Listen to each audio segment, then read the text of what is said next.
Hello everyone. In the last video, we have seen some basic concepts on the head of income from house property. We have covered the basis of charge, plus I have also told you a few concepts on municipal value, fair rent, and other similar terms. We have also discussed the format of, that is the pro forma of the calculation for income from house property. In this particular video, we will move on and we will see how do we calculate the gross annual value GAV, and from that how do we take out NAV for two types of houses, that is the let out property and a property which is self-occupied, and third, the property which is vacant. Okay, the case of vacancy. ठीक है, we'll start. This is the format that I have shared with you last time also. ये proforma है जो आप use करोगे to find out income from house property. ठीक है, if you see, the first thing on the list is gross annual value, GAV.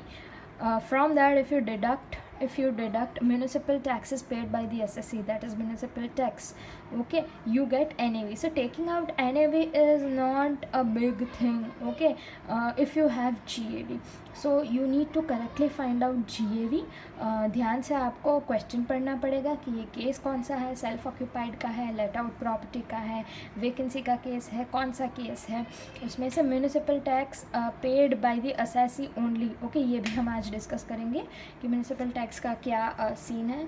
उसको minus करोगे तो आपको NAV मिल जाएगा. ठीक है, फिर तो deductions will follow. We'll talk about interest from interest that you get, interest that you pay on the borrowed capital जो आपको डिडक्शन में मिलता है. इसके बारे में we will talk in the next video. We will concentrate on the calculation of GAV. ठीक है, so this is the format that I have shared previously. We will see how do we find out GAV. ठीक है, okay.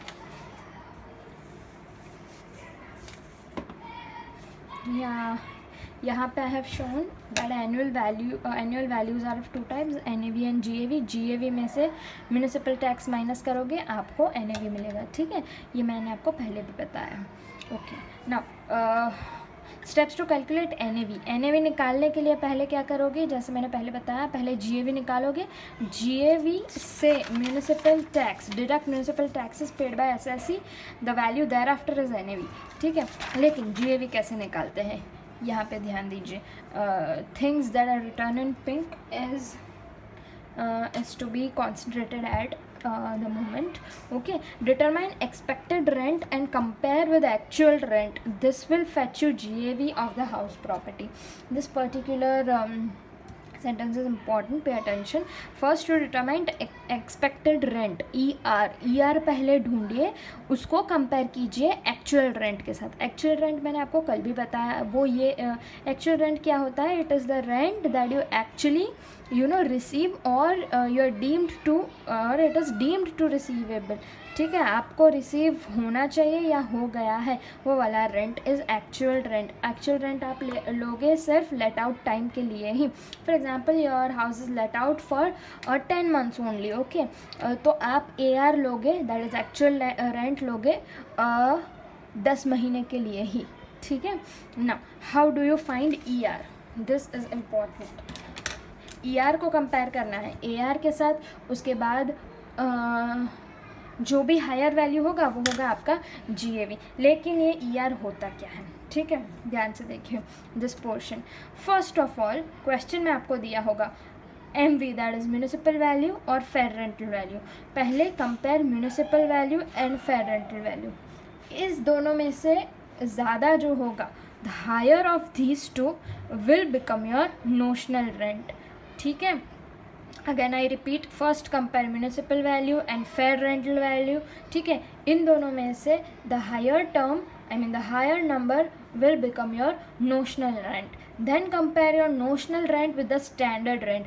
अभी क्या है, standard rent आपको exam में दे भी सकते हैं, कई क्वेश्चन में नहीं भी दे सकते, ठीक है। नहीं दिया है तो फिर ये पूरा पार्ट ही यहाँ से निकल जाएगा। लेकिन अगर आपको दिया है, if at all you are given standard rent, then what will do, you compare notional rent with standard rent, whichever is lower, यहाँ पे lower, whichever number is lower becomes your expected rent। उस expected rent ER को AR के साथ compare कीजिए, जो higher होगा वो होगा आपका GAV, ग्रॉस एनुअल वैल्यू। एक बार फिर से देख लेते हैं, ठीक है। अगर आपको क्वेश्चन में municipal value, fair rental value, standard rent दिया है तो कैसे करोगे आप GAV फाइंड, ठीक है। एक बार फिर से ध्यान से देख लीजिए।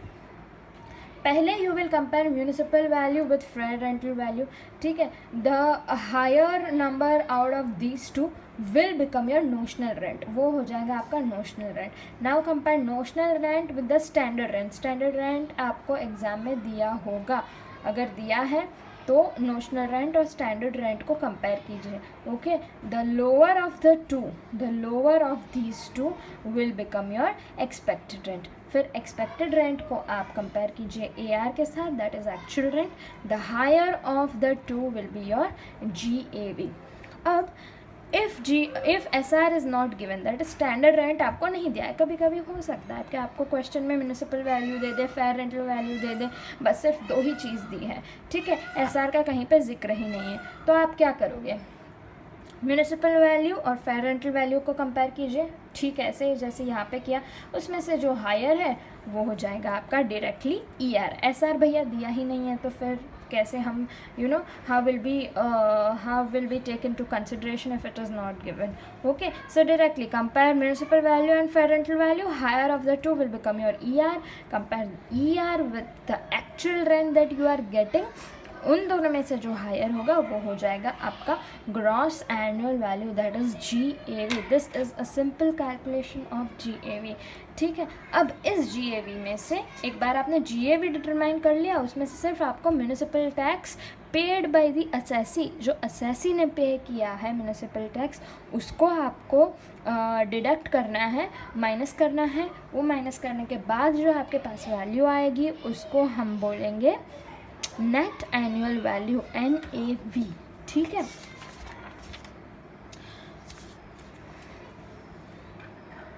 अब जैसा कि मैंने आपको बताया और फॉर्मेट में भी लिखा है कि the municipal taxes paid by the SSC who is the owner of the property, वो ही डिडक्ट कर पाओगे आप। उसके अलावा अगर कुछ आपको दिया है that you can not deduct, जैसे यहाँ पे no deduction if municipal tax is paid by the tenant, ठीक है। क्वेश्चन में कभी कभी दे दिया होगा आपको ऐसे कि the tenant has paid 15% of the municipal 15% of the municipal value as the municipal tax, ठीक है। अगर टेनेंट ने पे किया है तो that we can not consider in deducting, ठीक है। What am I saying is, if the tenant जो रहता है, जो किराएदार है, वो अगर आपका म्यूनिसिपल टैक्स पे कर रहा है तो यहाँ पे आप उसको माइनस नहीं कर पाओगे, okay. You will not be able to deduct that municipal tax here, okay। deduct the amount which is actually paid।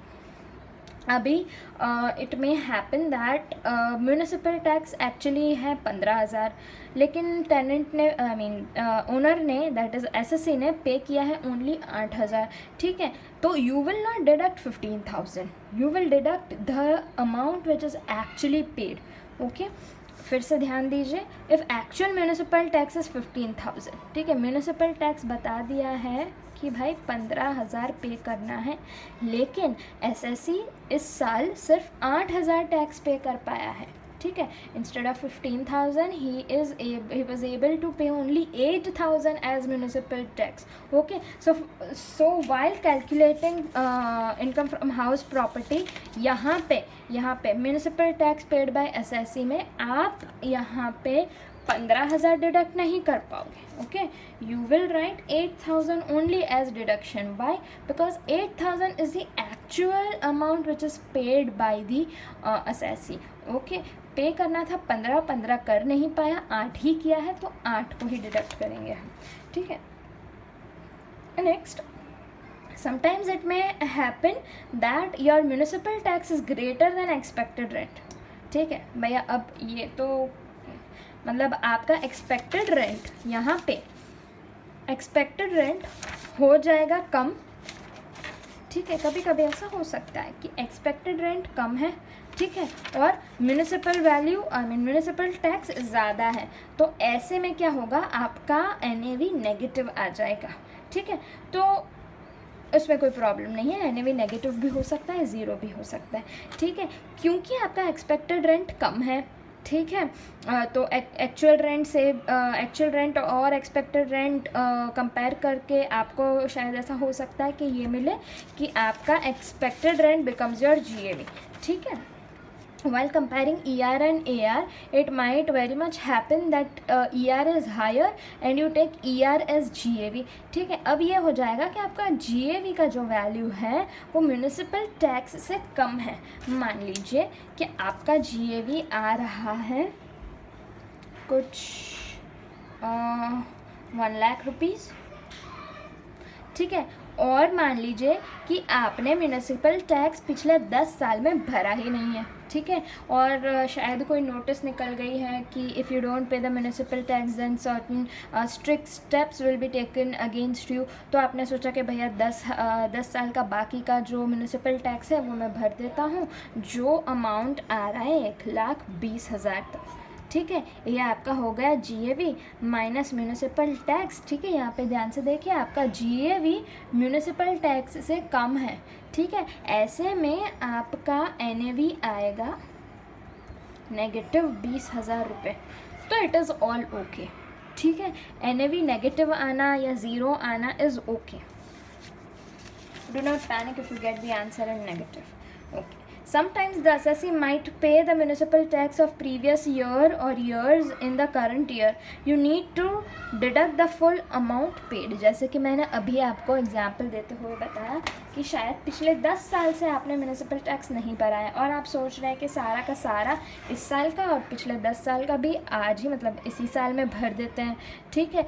अभी क्वेश्चन में आपको ऐसा बोला जाएगा कि the municipal tax to be paid in this year is 10,000 rupees, और फिर एक एडिशनल इन्फॉर्मेशन आपको दे दी जाएगी कि the assessee has paid a total of 1,80,000 as the municipal tax of past 9 years, okay. तो ऐसे में आपको कन्फ्यूजन होगा कि भाई म्यूनिसिपल टैक्स 15,000 ले, ठीक है, जो इस साल का है, या फिर 1,80,000 लें, ठीक है, जो उसने मतलब ओनर ने एक्चुअली पे किया है। So in this case you have to take the municipal tax which the assessee actually pays. Not in this case, I would say in every case, सभी केस में म्यूनिसिपल टैक्स आप कौन सा लोगे, जो assessee actually पे कर रहा है, ठीक है। Sometimes it might also happen that in the question you have been said that the municipal tax to be paid is ₹8,000 but the assessee has not paid a single rupee as municipal tax,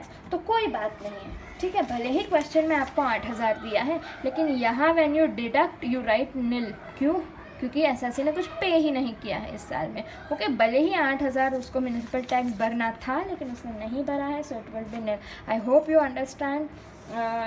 इस सारे cases समझाते वक्त the only thing I want to tell you people is always deduct the municipal tax which is paid by the assessee, the owner himself, tenant या फिर किराएदार, किराएदार ने अगर जो भरा है टैक्स तो उसको आप डिडक्ट नहीं करोगे, ठीक है। And the next important thing is always deduct the municipal tax which is paid by the assessee, ठीक है।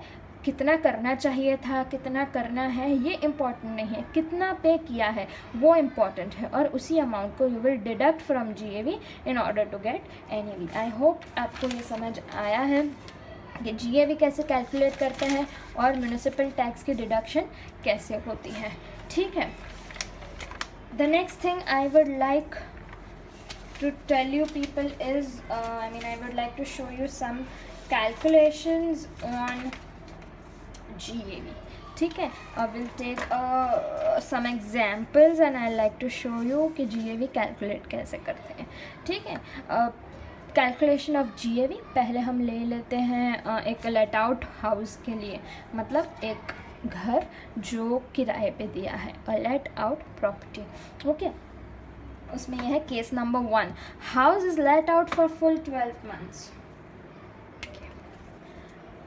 You have a house which is not occupied by you, you have decided to give it on rent, ठीक है, आपने rent पे दिया है full 12 महीने के लिए। So for the entire year your house is given on rent. ऐसे में आप क्या करोगे, GAV कैलकुलेट करोगे। GAV कैसे कैलकुलेट करोगे, जैसे मैंने पहले आपको बताया, ठीक है। GAV कैलकुलेट करने के लिए क्या करोगे, MV FRV में से जो बड़ा है उसको लोगे, वो हो जाएगा आपका नोशनल रेंट। नोशनल रेंट को स्टैंडर्ड रेंट से कंपेयर करोगे, जो कम होगा वह हो जाएगा ER AR कंपेयर करोगे, जो बड़ा होगा आपका हो जाएगा NAV, ठीक है। अभी यहाँ में since my property is let out for full 12 months, ज़्यादा दिक्कत नहीं आएगी, क्योंकि ER एक्सपेक्टेड रेंट जो है वो आप लोगे 12 महीने का, सॉरी एक्सपेक्टेड रेंट तो जो क्वेश्चन में दिया है वो लोगे, मतलब आप जैसे फाइंड करोगे वैसे ही करोगे, लेकिन AR जो है दैट इज़ एक्चुअल रेंट जो है वो आप लोगे 12 महीने के लिए। Actual rent always you will have to take for the number of months your house is let out, ठीक है। मेरा घर अगर 5 महीने के लिए ही किराए पे है तो मुझे एक्चुअल रेंट 5 महीने का ही लेना है, ना कि पूरे साल का। But since here I am told that the house is occupied for full 1 year, that is 12 months, तो मैं AR लूँगी 12 महीने का, ठीक है। ये एग्जाम्पल मैं आपको दे दिया है कि म्यूनिसिपल वैल्यू MV है 2.5 lakhs, ठीक है। फेयर रेंटल वैल्यू FR है 2.8 lakhs। स्टैंडर्ड रेंट यहाँ पे दे दिया है आपको, ठीक है। स्टैंडर्ड रेंट है 2.6 lakhs, और आपको बोला है कि रेंट एक्चुअल रेंट जो है वो है 22,000 पर मंथ, ठीक है। एक मंथ का किराया है 22,000। The first step that you will do is you will have to see कि कितने महीनों के लिए ये किराए पे है, ठीक है। Here you have been told that the house is let out for full 12 months, that is full year, so you will calculate your AR, ठीक है।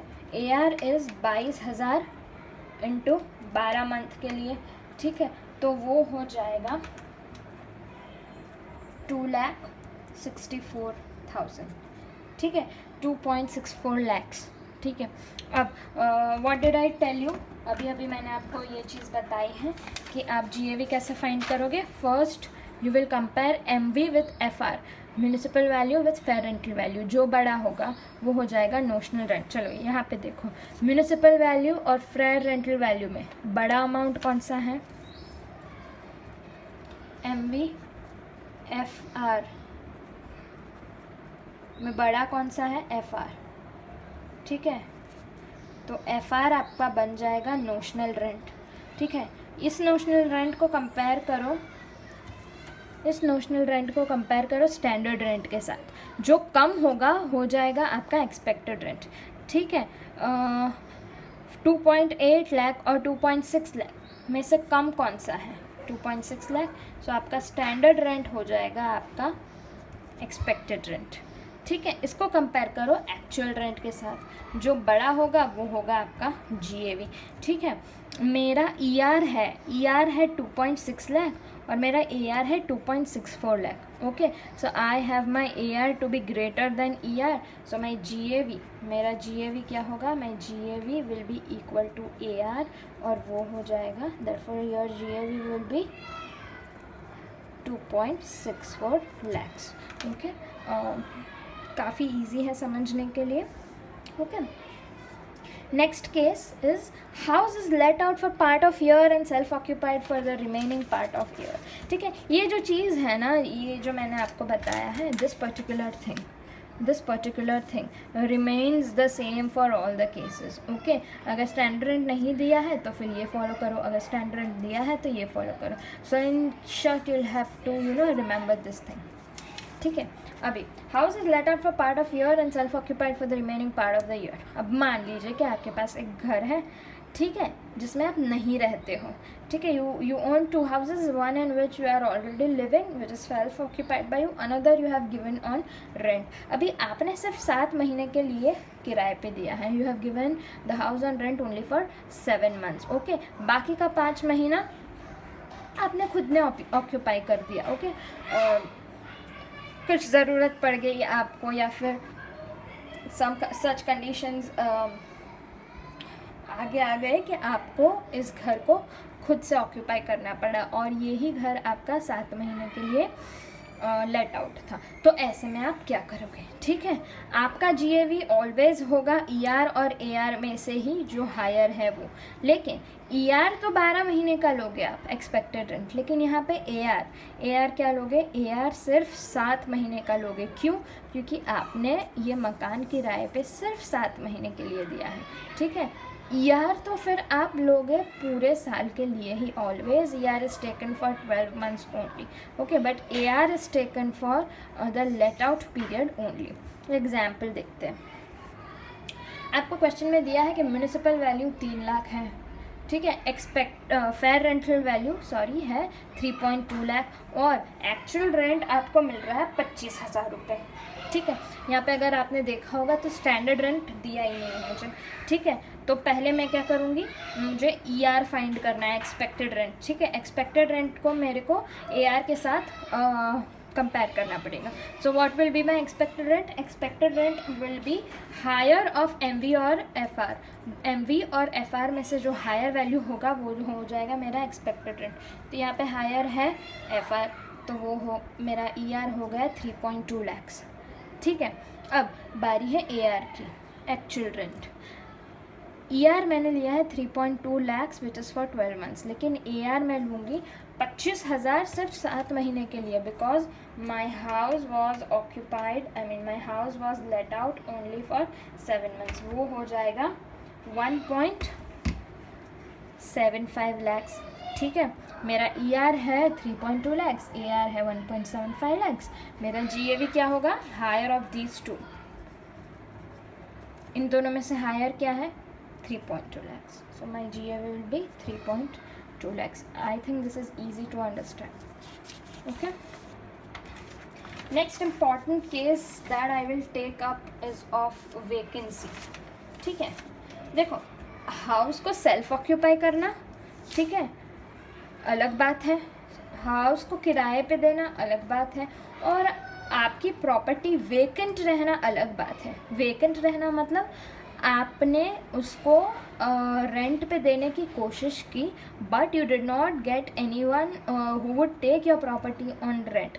इस वजह से आपका घर वेकेंट रहा है, ना ही आप वहाँ पे रह रहे हो. Means neither it is self occupied nor there is somebody who is living in your house on rent. ठीक है, vacancy is a different thing.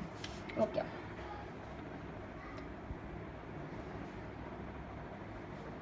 the first case. There are 3 cases in vacancy. उसमें से पहला case I will discuss. Whenever your AR is less than ER, ठीक है, तो क्या करोगे?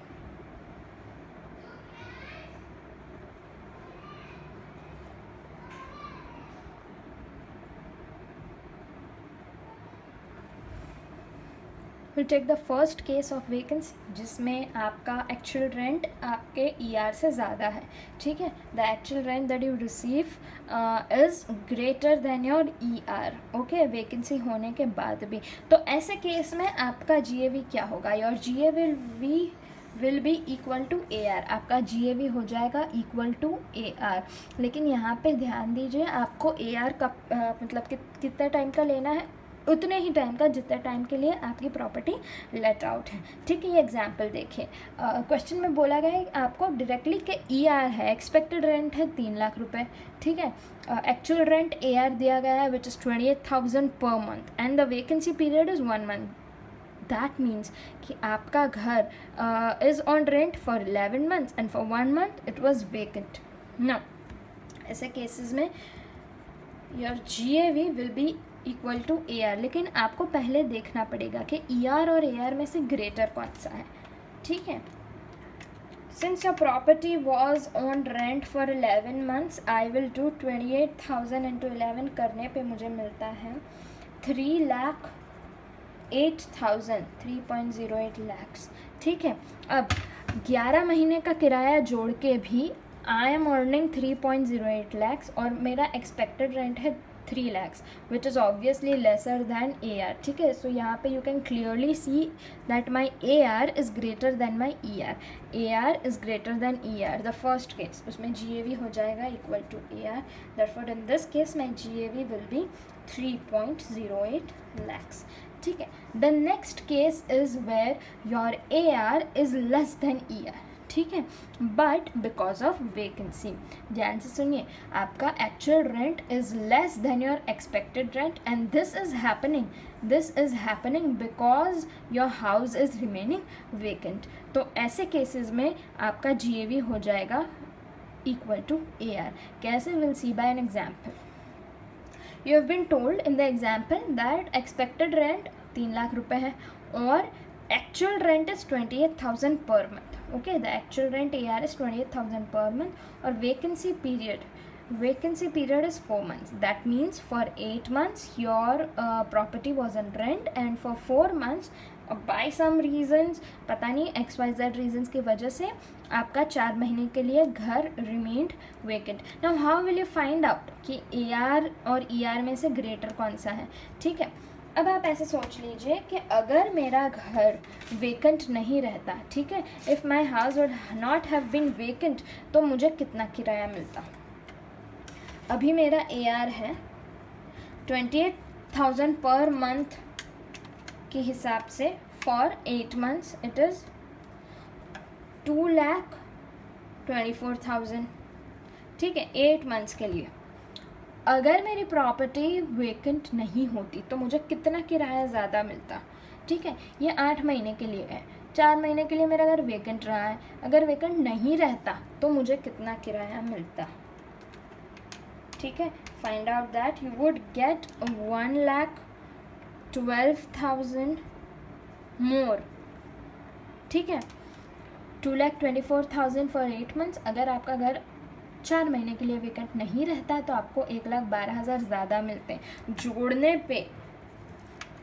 जोड़ने पे यू विल अंडरस्टैंड दैट अगर आपका घर वेकेंट नहीं रहता तो आप अर्न कर सकते थे 3,36,000. ठीक है, if your house would not have been vacant for 4 months, you would have earned 3,36,000, which is obviously way much more than 3 lakhs, which is your expected rent. अगर आप यहाँ पे कंपेयर करोगे एक्सपेक्टेड रेंट और एक्चुअल रेंट, ठीक है, तो आपका एक्चुअल रेंट ज़्यादा आता. अगर if your house would have not remained vacant for 4 months. ठीक है, तो यहाँ पे क्लियरली पता चल जाता है कि मेरा AR जो कि है 2,24,000 is less then my ER. ठीक है, बिकॉज ऑफ वेकेंसी. तो ऐसे टाइम में what will be my GAV? मेरा GAV हो जाएगा equal to AR which is equal to 2,24,000. ठीक है, and the last case is when your AR is less than ER, लेकिन नॉट बिकॉज ऑफ वेकेंसी. कोई और XYZ कोई भी और रीज़न है, वेकेंसी उसका रीज़न नहीं है. ठीक है, आपका AR आपके ER से कम आ रहा है, not because of the reason of vacancy, कोई और रीज़न की वजह से दिस इज़ हैपनिंग. तो क्या फॉर्मूला है GAV का? Then GAV will be equal to ER minus vacancy loss. Please pay attention in this particular case. GAV यहाँ पे आपका हो जाएगा ER माइनस वेकेंसी लॉस. ठीक है, कब? जब आपका AR होगा ER से come because of any other reason other than vacancy. ठीक है, वेकेंसी का रीज़न ना होते हुए कोई और रीज़न की वजह से आपका actual rent comes less than your expected rent, तब आपका GAV हो जाएगा ER माइनस वेकेंसी लॉस. पहले तो you will have to find out कि आपका AR is coming less than ER because of which reason. ठीक है, जो कि यहाँ पे मैंने आपको बताया. ठीक है। वो फाइंड करने के बाद आप फार्मूला लगाओगे कि आपका GAV इक्वल टू AR आएगा या फिर GAV equal to ER minus vacancy loss आएगा, ठीक है। Will take one example so that you understand. उससे पहले वैकेंसी लॉस क्या होता है? Vacancy loss is equals to actual rent into vacancy period. आपका जो एक्चुअल रेंट है, जितने महीने के लिए given the property on rent, when you multiply that with the vacancy period you get vacancy loss. Will take one example so that you can better understand. Okay, आपको बोला है ER expected rent is 3 lakh rupees, ठीक है। Next AR आपको दिया है 23,000 per month, 23,000 per month है आपका एक्चुअल रेंट, ठीक है। Next you have been given that your house is remaining vacant for 3 months, 3 महीने के लिए आपका घर रह रहा है वेकेंट। ओके ना, अब आप देखिए कि अगर आपका घर वेकेंट नहीं रहता 3 महीने के लिए, ठीक है, if your house would not have been vacant for 3 months then what would be your actual rent? Actual rent आपका कितना आता है? 23,000 into 12 which becomes 2,76,000। Now you can clearly see that 2,76,000 is obviously less than 3 lakh, ठीक है। आपका AR है ER से कम और उसका कारण वैकेंसी नहीं है, ठीक है। क्यों? क्योंकि वेकेंट नहीं भी होता मेरा घर तो भी मेरा AR होता ER से कम। ओके, सो ऐसे वाले केस में what we will do, we will apply the formula of GAV is equals to ER minus vacancy loss. Okay, it is very much important for you people to first find out कि अगर आपका AR ER से कम आ रहा है तो किस कारण से आ रहा है, ठीक है। If your AR is less than ER because of vacancy then your GAV will be equal to AR, but if your AR is less than ER not because of vacancy, तो फिर आपको ये वाला फॉर्मूला अप्लाई करना पड़ेगा, GAV is equals to ER minus vacancy loss. Okay, तो यहाँ पे मेरा ER कितना है क्वेश्चन में दिया है, ER is 3 lakh minus vacancy loss. Vacancy loss मतलब actual rent into vacancy period. Actual rent मेरा कितना है? 23,000